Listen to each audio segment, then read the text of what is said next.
are available on my SC Streams channel. On the SC Streams channel, they are without any parts, so the complete evening will be available as one big file as well. So if you're just got 6 free hours of nothing to do in the upcoming days,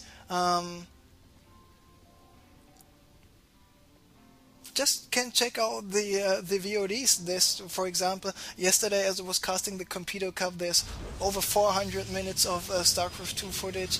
And the good thing about this VODs on ST streams is you just can, for example, fast forward without any preloading. You just say, okay, I want to see Nama playing against MTW Ryan, and this was a really entertaining game.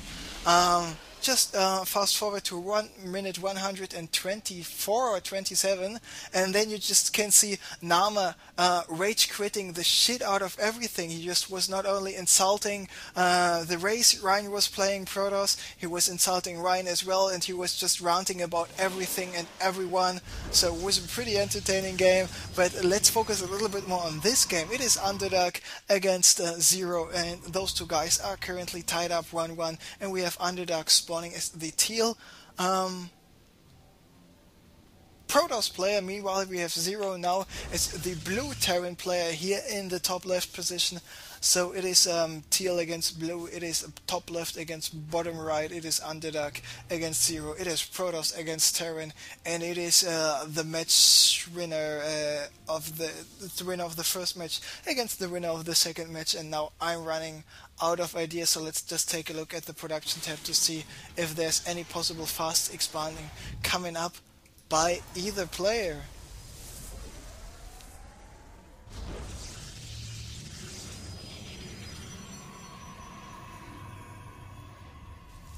And now Underdark going for the second assimilator right away, and second assimilator that early does mean he wants to have some sentries, he wants to go for possible role play, ADT rush is possible, but one thing he does not want to go for is for the fast expansion, but someone else is going for the fast expansion. His name is ZeRo, he's from Germany, and he showed us how it's done to play on Epicup test bug, and he is going for the 1 barracks into expand, having no gas just yet. Now he's only starting with the refinery, so of course that's why he's got no add-on here on the barracks, and the only thing he can do right now is to produce more Marines, and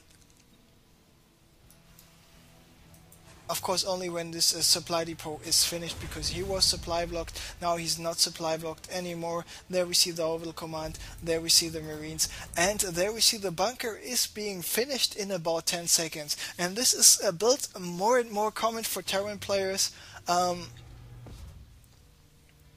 a TVP. I mean, it was really interesting. Terran players deciding against the Protoss to more and more go for an early expansion.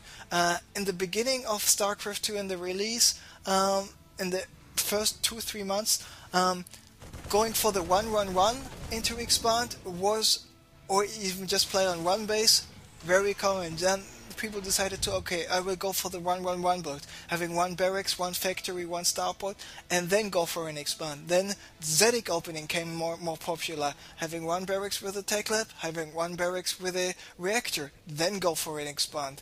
Then we have 1 barracks with a tech lab to go just for a marauder, and then go for expand. And now it is just the plain barracks without the add-on and go for an expand, because you don't rely on gas at all in the beginning of the match, so you can get out some Marines, you can get out a bunker in time to prevent any scouting beside from a probe from happening in the early stages of the game. So it's simple to defend your base.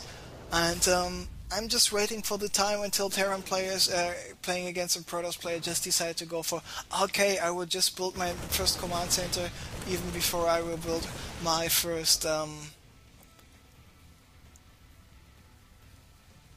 barracks at all. So, but ZeRo, even though he is finished with his command center quite a while ago, we see Underdark now finished with his nexus as well, so Underdark won't be behind too much.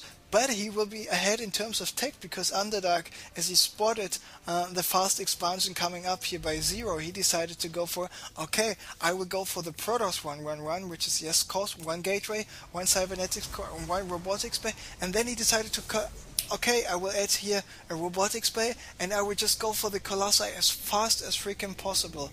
And by the way, I don't like this robotics bay placement. I would like him to get, this robotics bay, he wants to have it out of range, but just imagine some siege tanks being sieged up here, going for a slow push or even drop. This robotics bay might die pretty fast, and it's a very expensive building, costing 200 minerals, 200 gas, and of course it takes 55 seconds, I think, to warp in. So there should be many interruptions in the Colossus production, and even a robotics bay being taken out. Just researching the thermal lens is a very crucial thing to destroy.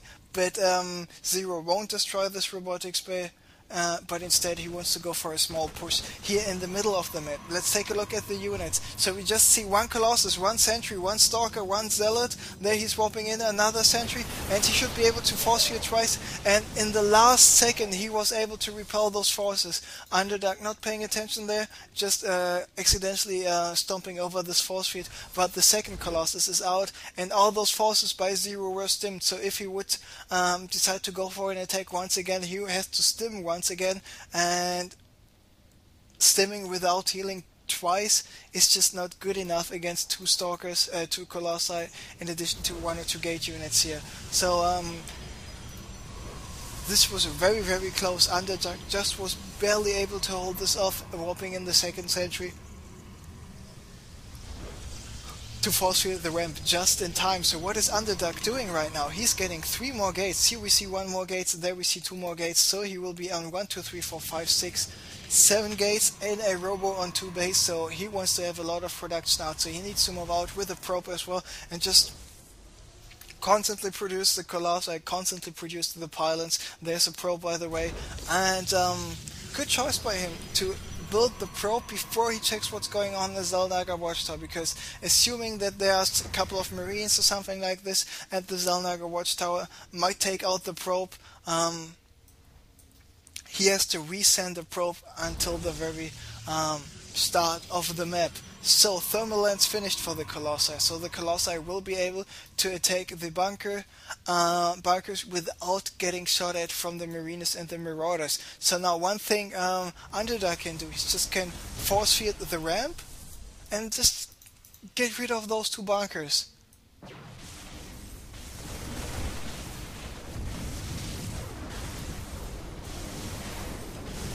And there are 2 Vikings out for ZeRo actually. First bunker is, by the way, down, second bunker will go down as well, and now it's on Underdark to move out. 1 Colossus was low here in the yellow, was taken back.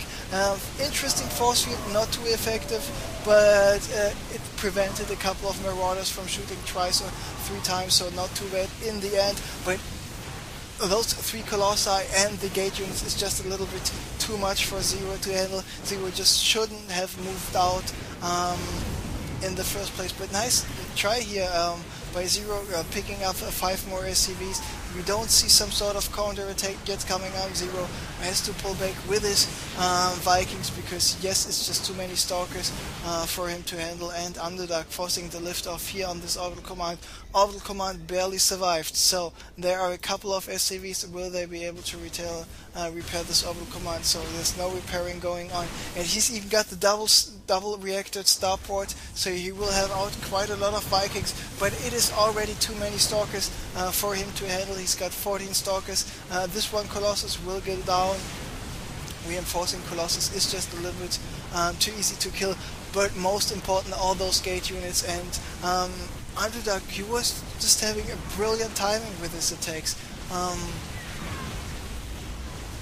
Even though his expansion was a little bit later, he just had this emergency sentry out in time to force feed the ramp, and then he just got the critical amount of Marauders up, Colossi up, before ZeRo was able to get good amount of Vikings out. And this is nice attack with it getting rid of the bunkers, absolutely nullifying the advantage of the raids those bunkers had. Underdark just was able just to bust in off the base of ZeRo, taking the third game. So Underdark is now in the semifinals of tonight's Epicup, and congratulations to him. And ZeRo showed us some nice games, so this must be good, at least for something good luck to him next time.